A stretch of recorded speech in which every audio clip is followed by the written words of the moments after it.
अनिरुद्ध, एक और बड़ी बात, क्या भारतीय जनता पार्टी जिस तरह से उत्तर पूर्वी राज्यों में अपनी पैठ बना रही है, उसमें क्या मणिपुर उनके झोले में आ सकता है?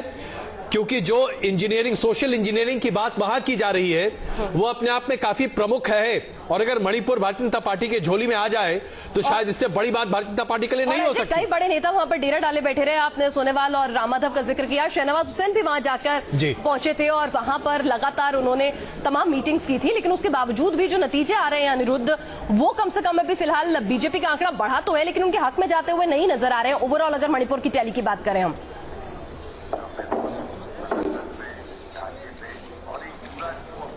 जी, ये बात बताना पड़ेगा कि बीजेपी ने अपना पूरा दम मणिपुर में लगा दिया था।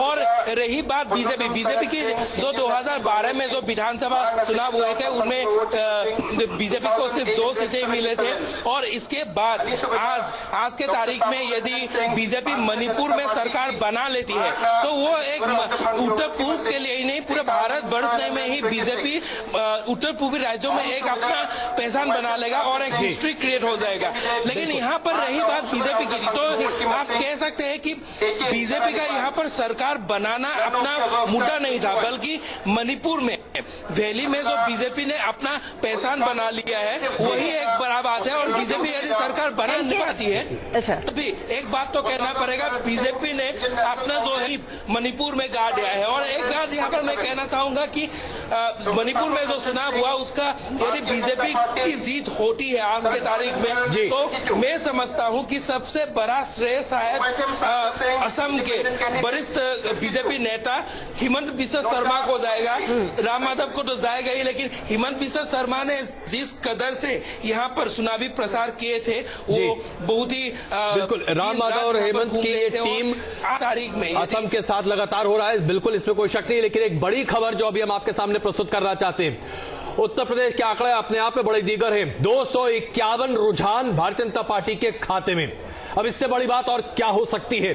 251 सीटों पर भारतीय जनता पार्टी उत्तर प्रदेश में अपनी बढ़त बनाए हुए 368 सीटों के रुझान उत्तर प्रदेश में आ चुके हैं। बीएसपी 32 सीटों पर है, समाजवादी पार्टी 61 सीटों पर है, कांग्रेस 12 सीटों पर आगे बढ़ी हुई है और अन्य के खाते में 12। अगर आप बाकी के 3 पार्टी बीएसपी, एसपी और कांग्रेस तीनों को जोड़ दीजिए, फिर भी बीजेपी के आधे भी नहीं पहुंचते ये तीनों पार्टियां।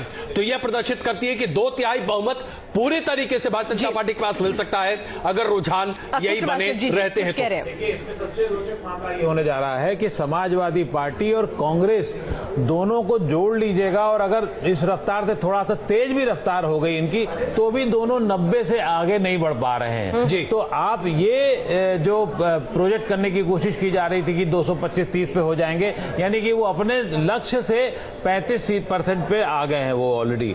और कांग्रेस को ये भविष्य देखना पड़ेगा। चाहता हूं, मैं बीच में आपको रोक रहा हूं, हम तुरंत वापस आएंगे आपके पास। कैलाश विजयवर्गीय भारतीय जनता पार्टी के वरिष्ठ नेता अभी कुछ कह रहा है, ये देखते क्या कह रहे हैं। इसलिए मोदी जी ने हमेशा डेवलपमेंट की बात की, भारतीय जनता पार्टी ने हमेशा डेवलपमेंट की बात की, पर डेवलपमेंट उत्तर प्रदेश में कहाँ कहाँ हो रहा है यह दिखाने का प्रयास किया कि कब्रिस्तान में कितना हो रहा है, शमशान में कितना हो रहा है। आप इसको पोलराइजेशन नहीं समझे, आप इसको ऐसा नहीं समझे कि ये किसी धर्म या जाति के आधार पर किया गया बयान था। इसमें विकास को दिखाया गया था कि जो लोग कहते हैं कि काम बोल रहा है तो काम किधर बोल रहा है, वो बताने की कोशिश की। पंजाब में अकाली दल हमारे पार्टनर हैं और हमने उनको बड़े भाई की तरह वहाँ माना है। सारी चुनाव संचालन की रणनीति अकाली दल के हाथ में थी, हमारी सहयोगी की भूमिका थी। इसलिए पंजाब का बर्डन चुनाव प्रचार का हम लोगों के पास नहीं था।